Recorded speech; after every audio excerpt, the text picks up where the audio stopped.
It's the Security Weekly News, the long-running series that asks many questions that you'll probably want the answers to. But it is Friday, the 29th of August, 2025. Welcome to the show. We got porn bombing the celestial Zoom room. And I really enjoyed that phrase. FreePBX, GitHub, OWASP, Promptlock, Claude, Aaran Leyland, and more on this edition of the Security Weekly News. This is a Security Weekly production for security professionals by security professionals. Please visit securityweekly.com/subscribe to subscribe to all the shows on our network. We interrupt our program to bring you this important message. It's the show that keeps you up to date on the latest security news twice a week. Your trusted source for accurate security information and expert analysis. It's time for the Security Weekly News. Security Weekly and Cyber Risk TV are headed back to one of the biggest identity security events of the year, Octane 2025, put on by Okta. It's live September 24th through the 26th from the vibrant city of Las Vegas. Octane 2025 brings together the best minds in identity, security, and technology innovation. And this year, we're turning up the volume. Security Weekly will be on site in full force with Mandy Logan and Adrian Sanabria leading the charge. Get ready for live-streamed executive interviews, exclusive on-site editorial coverage from SC Media, and brand new this year, a live-streamed episode of Enterprise Security Weekly. It's your chance to engage with identity leaders, dive into the future of AI security, and hang out with your favorite Security Weekly hosts. And here's the best part. Security Weekly listeners get an exclusive discount. Just head to securityweekly.com/octane, register, and use the promo code OKTNSCMA25 to get your conference pass for $200. That's OKTNSCMA25. Ransomware, supply chain attacks, 0 days. Cyber threats don't wait, and neither should your defenses. With ThreatLocker, you're not just reacting to threats, you're stopping them before they start. Our zero trust endpoint protection locks down your environment with pinpoint control over what's allowed to run and what's not. No guesswork, no blind spots, just proactive, built for now security that keeps your business moving. Want to see how a true default deny strategy works? Head over to securityweekly.com/threatlocker and take the first step towards shutting the door on threats before they even knock. All right, it's the Security Weekly News. I'm Doug White. Hit that like and subscribe button and leave a comment, or I'll have to, run for president. A reign of terror, the likes of which the world has never seen. Bow before Zod, you pathetic worms. Oh, and Terrence Stamp died. R.I.P. FreePBX. I always think it's a beer, but I know what it is. FreePBX, if you don't know what it is an open source platform that's widely used by a lot of shops, because if you need to manage your voice, VoIP, SIPs, skinnies, all that stuff for your phone system, you need something. And a lot of commercial PBXs are very expensive. And, there was this sort of turnover where we used to have like in-shop PBX managers and PBX equipment, and all of a sudden somebody realized that you could just dump all that on the IT group and they'd have to deal with it. And it was so much fun. But FreePBX is built on a platform called Asterisk, a word that is very difficult to say. The Sangoma FreePBX security team issued a warning that since 21st of August, a 0 day has been being exploited in exposed FreePBX admin control panels. Now, keywords there, exposed. This again, don't expose management interfaces. Private VLAN, VPN, it's just not that hard. If I can do it, you can do it. I mean, if that's the case, this doesn't even matter. You can patch it at your leisure, but instead, no, some of you just insist on continuing to stick it out there and getting it targeted. Yeah, the team said a fix was expected within the next 36 hours. I think that was from yesterday. Their statement officially said, quote, users are advised to limit access to the FreePBX administrator by using the firewall module to limit access to only known trusted hosts, end quote. You should be doing that anyway. Like, you aren't doing that. You're letting this management interface just be, and you wonder why you get abused. They did report that multiple servers have been compromised already in the wild. The article does have a collection of indicators of compromise, so please start locking down all your management interfaces today, or I'll pull this car over and come back there and hack you myself. So listen to your father, or we won't get to go to Action Park. Yeah, ma, whatever you say. All right. GitHub has a code execution flaw in the Git distributed version control system that has been added to the KEV, or Known Exploited Vulnerabilities Catalog, from CISA, the Cybersecurity and Infrastructure Security Agency in the United States. I've been trying to explain all these acronyms because we have lots of friends who watch the show who are not from the United States, and we don't want to be United States centric. So with all of our non-United States friends, we keep sort of spelling these out. The patch deadline for this, for any U.S. federal agencies who are subject to it, has been set to the 15th of September. But, I'd probably work on this right away. Basically, what this is the Git version control system, which is, this is how you have like a code-based changelog versioning system, and you can keep up with all the different versions that you've committed over time. And basically, the vulnerability sounds very classic, like Dean Martin singing classic. It's a mishandling of /R characters in config files. And I was like, oh, come on. And if you don't know what it refers to, /R is a carriage return. It's often not displayed. It depends on the editor. It depends on a lot of things, and I don't know how many of you have ever dealt with cross-platform data. You probably have, but if you have, you know that line feeds and invisible characters and bells and all kinds of strange things that were embedded in these files are a total nightmare. Some hidden symbol that means line feed in UTF-8 gets translated into a spell that summons a lemon, a possessed lemon from the pit in Ebsidic. But I mean, maybe it's not even that extreme. Just move a text file or a comma delimited file from Windows to Linux, and you get all kinds of chaos, and vice versa. So, in this case, an attacker can exploit it by publishing repositories with submodules that end in /R, and then that can contain a symbolic link, because / characters are often have other purposes besides indicating carriage returns. So in different formats, this / can mean many, many, many different things. Sometimes it requires a double / for, all kinds of crazy stuff. It's an escape code, et cetera, et cetera. So, this one can let this symbolic link lead to arbitrary code execution on machines when somebody clones it. So when it's being instantiated, it's going to actually execute these symbolic links, and that, of course, can cause code to run. The issue was patched back in July, so hopefully you've already patched that as well. And if you can't patch it, GitHub says to avoid recursive submodule clones from untrusted sources, disable Git hooks globally via core.hooks path, or enforce only audited submodules. I love that first one. It's like AI mom and AI dad sending little AI junior off to AI school. Now, son, remember to avoid recursive submodule clones. I'm not telling you how to live your life. Just listen to your father, dear. That's how he ended up with all those dangling pointers in college. Mm-hmm. All right. Weird enough for today. It's Friday. School started. All hell's breaking loose. OWASP is warning of emerging risks involving LLMs. This was just more of an interest paper. I felt like they released, but you should probably read it. They released a study that's called LLM 10:2025 Unbounded Consumption, which sounds like some kind of AI soap opera that AI Alice Nelson watches while smoking a Chesterfield while the kids snap and it's quiet. But, LLM 10 Unbounded Consumption. These are the days of our lives. But anyway, one of the things which they were talking about in this was the scale of AI and how it is scaling up, and it's being integrated into just about every operation across your enterprise. And suddenly your browsers, your email, your spreadsheets, your everything has AI in it in some context. And I mean, one of the things sci-fi showed us is that the enterprise, in this case, the ship, not the company. Ooh, that's polysemy. Or polysemy? I don't know how you say that. Polysemy. Yeah, look it up.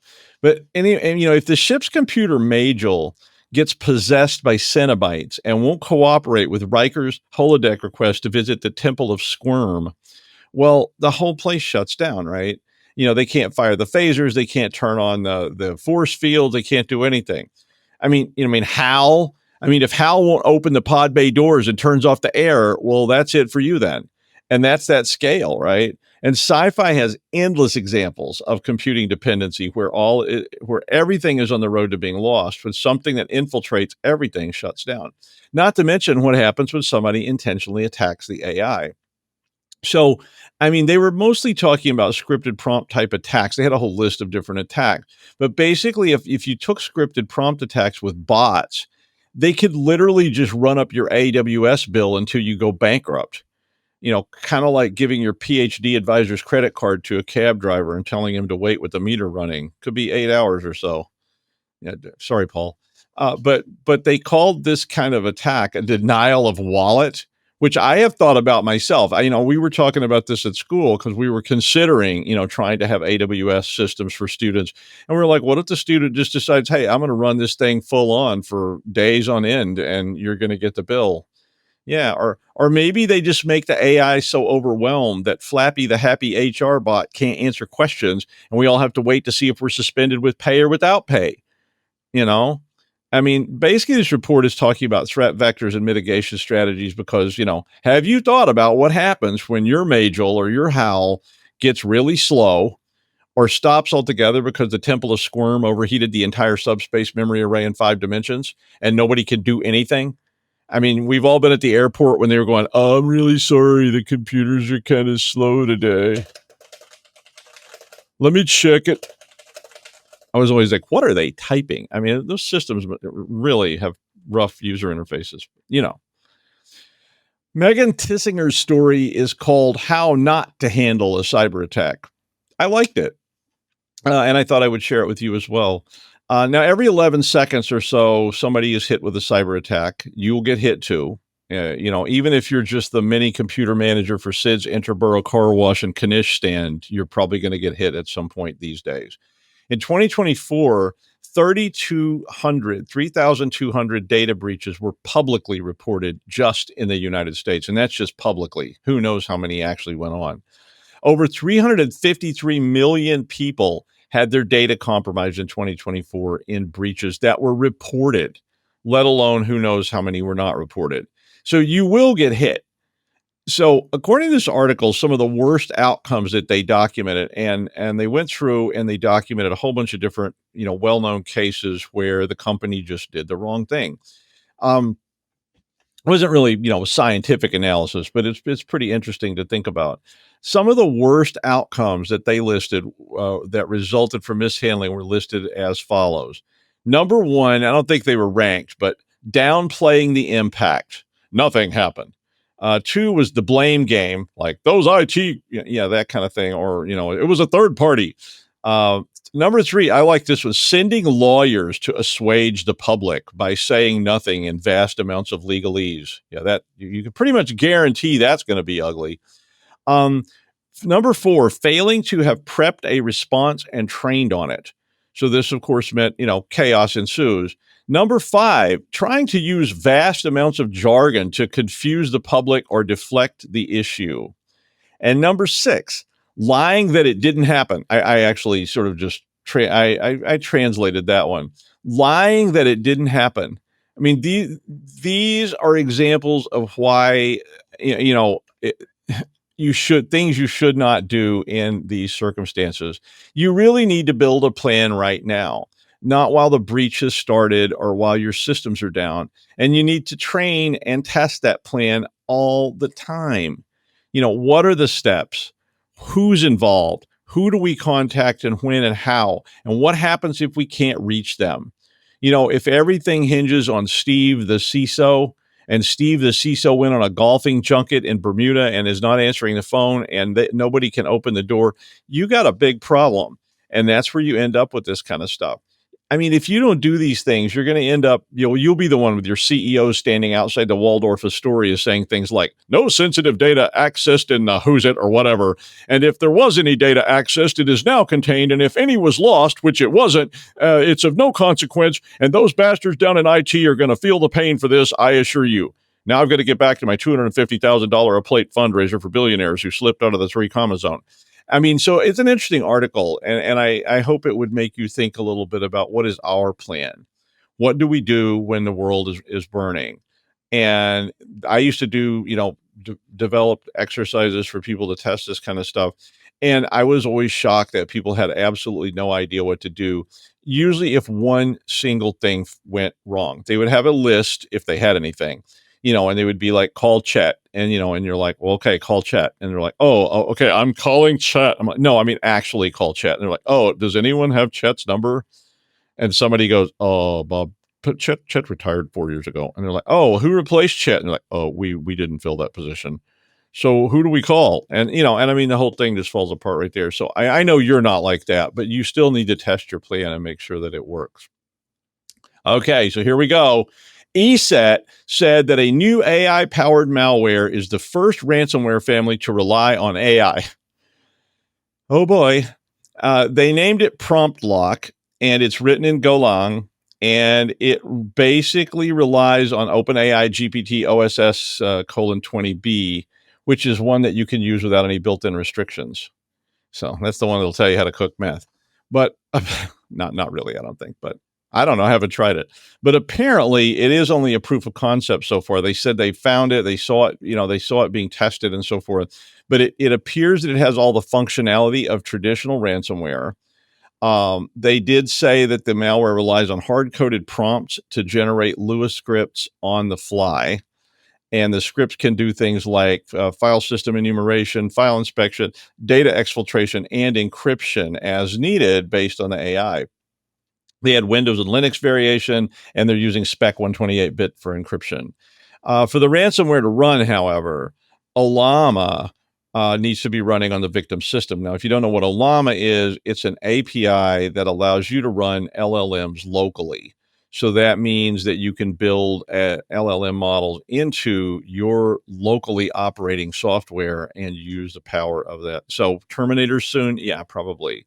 ESET did say this is only a proof of concept, and they said it did not seem to be being deployed yet. It was just being tested. So soon, my pretties, soon you're gonna see this stuff all up in your face. Speaking of which, Anthropic, who instantiated, birthed, incorporated, puked out into the world, something, I don't know. They're the ones that gave birth to Claude. Claude. And Claude is a chat bot that was birthed onto this mortal plane by Anthropic. But Anthropic has now said that Claude has been weaponized by hackers to carry out sophisticated cyber attacks. I didn't know if this was marketing or warnings or what, but Claude apparently was used to help write code, which carried out cyber attacks in one case. And in another one, they said North Korean scammers were using Claude to get remote jobs in top U.S. companies. So it's acting as a bot rep, I guess. It's like, hi, I'm Claude. I'm representing Doug. No, he's not in North Korea. No way, man. He's in Arizona. I guarantee it. I saw him yesterday. Anthropic did say they disrupted all the evildoers' actions and reported all these cases to the proper authorities. Some of it was vibe hacking, which I think is very vague blame on AI. But I mean, they basically were saying that this is going to allow people who have absolutely no skill, to generate malware and did. So the person vibe coded malware that would break into 17 different organizations, including governments. And they said in some cases that Claude was being used to make tactical and strategic decisions, such as deciding what data would be exfiltrated, how to craft psychologically targeted extortion demands, keep Summer safe. If you've ever seen that episode of Rick and Morty, that one was scary, right? Psychologically targeted or extortion demands. That's pretty frightening. But anyway, Claude apparently was even being used to suggest ransom amounts for various victims. So, hey, tell me how much I should ask for. So I think this is coming. We can pass all the laws we want. We can demand all the guardrails we want. People are going to find ways around them. People are going to spin up rogue AIs and name them Dixie Flatline or maybe Claude, although Claude is not considered a rogue AI. I think we need to start figuring out how to deal with this without the assumption of protection by law. We need to start by patching and not exposing our management interfaces, or some AI is going to be laughing at you in a smoky AI bar in its raspy cigarette scarred voice. Yeah, that one. Now, me and this other guy wrote a paper a long time ago that argued, and it was not popular, that argued that object-oriented code was just another way of doing structured programming, and that objects were just functions, and all this stuff was really just semantics to sell books. I mean, maybe it was naive. I mean, there's nothing wrong with the idea of object-oriented code. It wasn't my point. My point was that isn't this really just a different way of writing structured code with different terminology? But, I still felt like at the time it was kind of true. I also argued and continue to kind of say that the cloud ain't nothing but mainframe misspelled. I mean, I don't really believe that absolutely, but there's a whole industry that sprang up with the word cloud in front of it, literally. And I still feel that a lot of it is just really the same security things, right? I mean, cloud security and security are the same thing. There's no difference to me. I mean, if you need to secure user accounts, it doesn't matter if they're cloud user accounts or they're mainframe user accounts or PC network computer accounts. It's still a user account. Putting the word cloud in front of it doesn't make it any different. But, if you do put cloud in front of it, well, then a whole new industry rises with new certs, new conferences, new textbooks, new research papers. And I get it. It's all about money, cloud money. But this article, I got a little far afield talking about it, but this article was about how the cloud is becoming so common that soon it really will be treated as invisible and seamless to us. Yeah, well, until your cable modem gets hit by lightning, and then you'll all come crawling back to the 1970s computing center processing. Just you'll see. You'll be there begging me, Doug, please fire up the PDP-11. We need it so much. Anyway. They are saying the cloud is going to become so seamless that we're going to forget about it until you get that AWS bill, right? The denial of wallet bill. But, whatever you need is going to spin up in the background, processes, disincorporates, or whatever the right word is. And that's it, right? Users won't really know what they're using, where that is located, and how. That doesn't mean that there's not a huge threat surface there. So I'm not saying the cloud is not of concern. It's just another threat surface, but it's a really big one. With end users not even knowing what they're using, it's going to get more treacherous as well. That zero term that you've got sitting on their desk that's putting the image on the monitor and responding to their sweaty, tentative mouse jolts, is spinning up a desktop at Amazon, Azure, Google, somewhere. And it's spinning up more things that run on that desktop as needed and existing until we don't need it anymore. So you need a spreadsheet. Office 365 spins one up. They spin up an instance or a Docker or who knows what, and they charge you by the minute. So the cloud, I think, will soon be a massive part of our infrastructure. And the same question I asked you earlier, are you ready for that from a security perspective? That, 3/4 of your infrastructure is who knows where. Are you ready for the cycles that you're going to get hit with? Are you ready for the denial of wallet? Are you ready for paying by the minute and worrying that someone will start that endless loop and leave it running over the weekend or use it for crypto mining and you just spent $100,000 and nobody realized that till they came in on Monday morning? I mean, all this sounds like a mainframe and mainframe problems with different semantics. So don't get angry with me though. I'm putting it in context for my own understanding, not because I believe it's an old mainframe system. So but it's a lot of similarity. So read the article. Well, so speaking of mainframes and controversial people and non-controversial people, it's Aaran Leyland. You're muted again. I'm not muted. It's okay. Ayahuasca. How funny is that? It's like, is that what's in Peru? Because I'm going to Peru on Uh-huh. Wednesday. But let's not. We can't talk about that. What we should actually talk about is I'm going to see Grease Immersive tonight, and that's why I've tried to do my hair 50s and tried to wear my best 50s clothes. And look at my pants. Look at Are they this. 50s? Are they Grease is 50s? the I don't word. know. I don't know. I didn't see the 50s. You didn't see the 50s? No, I'm not that comment. old. Jeez. Okay, sorry. You'll have to go get Jeff for that. I'm kidding, Jeff. Jeff's young. Okay, You see right. the cone? Unmute. That's how this script starts.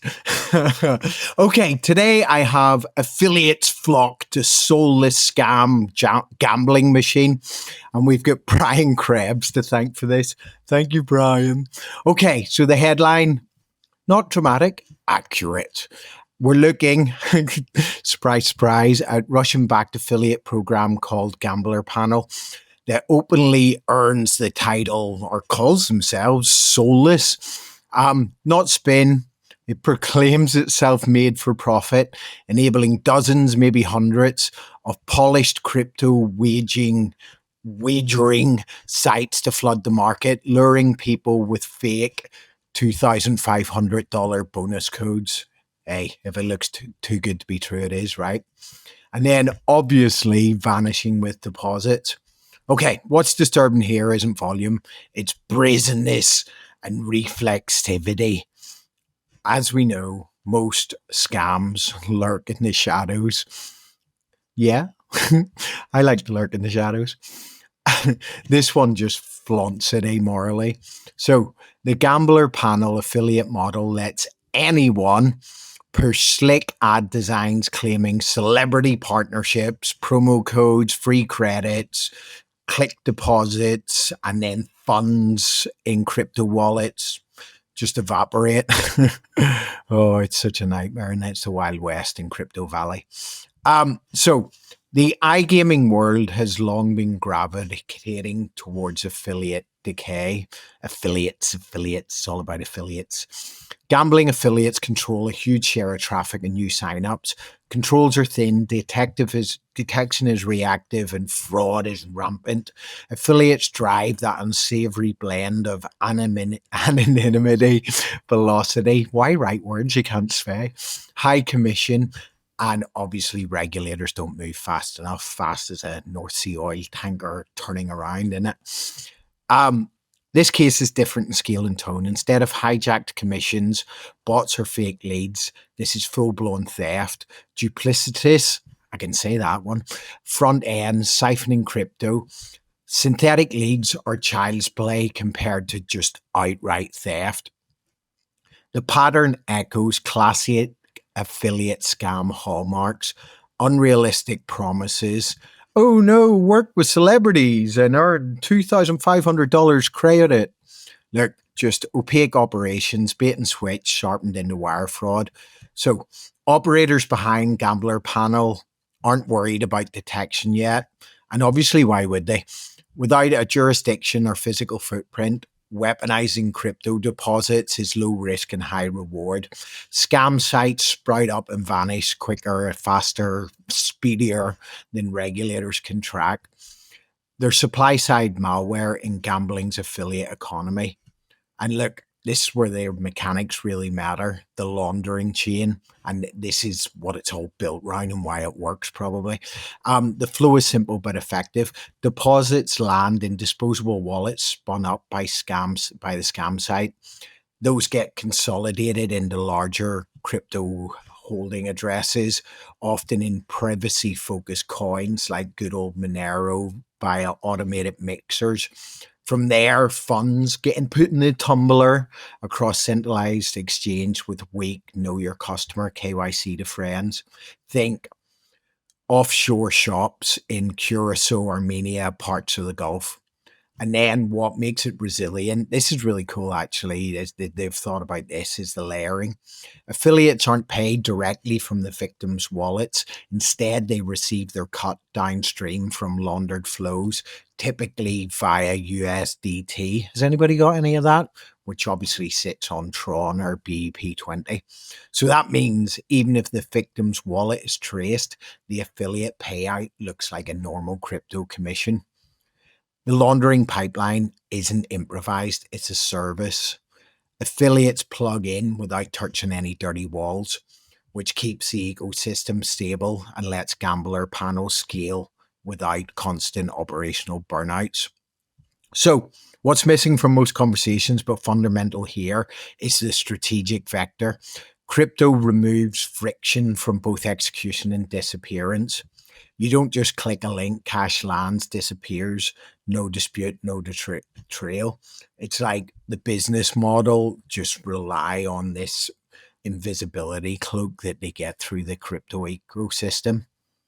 Look, they treat affiliate fraud normally as fake clicks or cookie stuffing, but the big shift is the criminal design baked into affiliates.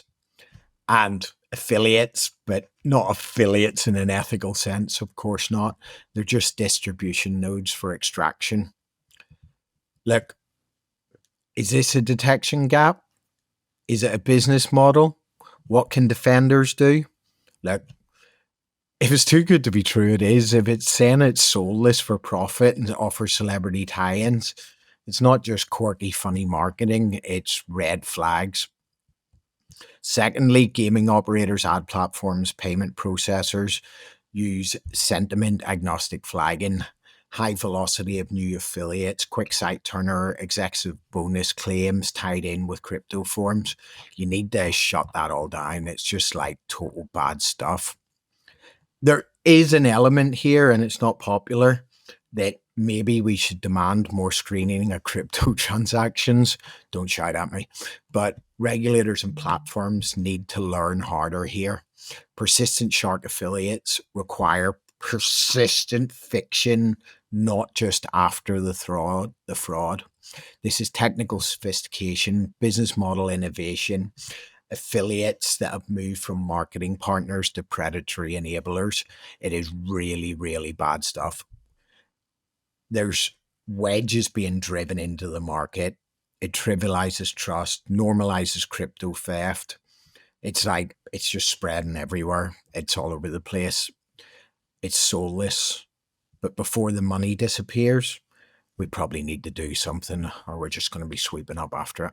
Anyway, back to Dr. Doug, who is very good at cleaning up after my damage, and that's why we stay such good friends. Yay. Dr. Doug. Thank you, Aaron. And yes, that's very terrifying. I think it's a another big problem that's on the way soon. So thank you. Enjoy Greece. Should be fun. Greece is the word, is the word, is the word. Dyson spheres are, and it's for something completely different. Dyson spheres are inevitable in sci-fi. I mean, it makes sense in a way. Eventually, you want to be left alone to evolve into an energy being. So you build a container for the entire solar system and capture all of the output from the sun, and you go dark. And that way nobody can find you, because that's a standard trope in sci-fi. Now, the math doesn't work if it's actually solid, you understand. Like some of these people think that this would be like, like made of brick or something. Yeah, that's not going to happen. But, it could be a swarm. Almost solid. There you go. I mean, is anything really solid when you think about it? You get down to the molecular level and there's space between there, and you get down to the atomic level and there's all kinds of space, and you get down to, it gets kind of weird, right? Anyway, we're getting there. I put this story up because I know Lou would have cared about it. There's more than 12,000 satellites that are active and circling the Earth right now, which is more than double what that was 3 years ago. And companies are putting them there as fast as they can because they're trying to make money providing services off these satellites and selling that to you, whether it's, basically satellite-based cell phone, etc. And of all the companies that are putting things up there, only one single company adhered to the astronomers' guidelines. So they have all these guidelines about this, trying to protect the night sky so that you could actually see stars with, telescopes and stuff. Currently, the worst abuser is one called AST Space Mobile with the thing called the Blue Walker, which sounds terrifying in and of itself, is at +1 magnitude. So that's pretty bright. I mean, and it's cheaper than ever to put satellites up, and it's getting cheaper all the time. So probably pretty soon, if they're not already, they're going to start fighting for altitude, right? Because how low can you go and still stay up there for, say, I don't know, 5 years, give or take 2 years? 500 kilometers? 400 kilometers? Ooh, all new Gus's Bon Temps Roulant satellite at 395 kilometers, just right underneath those others. Yeah, and how long before you look up in the sky and you see a giant ad for Kelpuflex? When you need a little extra help with kelp, turn to Kelpuflex. Kelpuflex. It has to be something you can't pronounce. The final episode of Love Island Grand Fenwick broadcast on the sky. And how about porn bombing the celestial Zoom room? I wrote that and I was like, I bet nobody ever said that phrase before in the history of the world, which makes me proud. Dad, you be so proud. I said something no one's ever said. Porn bombing the celestial Zoom room and Astro Oblivion. Yeah. Anyway, that is the news, the dire news. Thank you, Aaran Leyland. And we'll see you next time on the Security Weekly News. We got 2 cool shows for you next week on that holiday week. So be sure and check those because they're pretty interesting. So we'll see you out there. Bye.